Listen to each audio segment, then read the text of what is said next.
டேய் சாலி ஒரே பயமா இருக்குதுடா அந்த எக்ஸாம் எல்லாம் நினைச்சா. என்னது பயமா இருக்கா? ஆமாடா. நான் டிப்ஸ் கொடுக்கட்டா? டிப்ஸா? ஆமா. அதாவது நல்ல தண்ணி குடிச்சிட்டு எக்ஸாம் ஹாலுக்கு போணும்டா.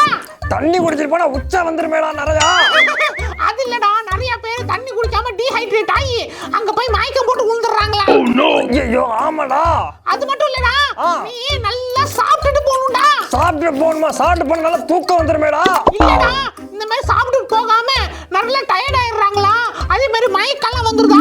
அதனால நீ எக்ஸாம் ஹாலுக்கு நல்லா சாப்பிட்டுட்டு போணும்டா. அது மட்டும் இல்ல, நல்லா தூங்கிட்டு போணும். நிறைய குட்டீஸ் வந்து ராத்திரி முழுக்க படிச்சுட்டு எக்ஸாம் ஹால்ல போய் கவுண்ட் விட்டு தூங்கிடுறாங்கடா. ஐயோ உனக்கு எப்பறம் இந்த மாதிரி எல்லாம் டிப்ஸ் எல்லாம் உனக்கு கிடைக்குது? அதாவது நம்மளோட ஜீசஸ் கால்ஸ் கிட்ஸ் அப்படிங்கிற யூடியூப் சேனல்ல ரெகுலரா பாக்குறானா, அதுல இந்த மாதிரி டிப்ஸ் எல்லாம் சொல்லி கொடுக்குறாங்கடா. குட்டீஸ், நம்மளோட ஜீசஸ் கால்ஸ் கிட்ஸ் அப்படிங்கிற யூடியூப் சேனலை சப்ஸ்கிரைப் பண்ணி வச்சுக்கோங்க.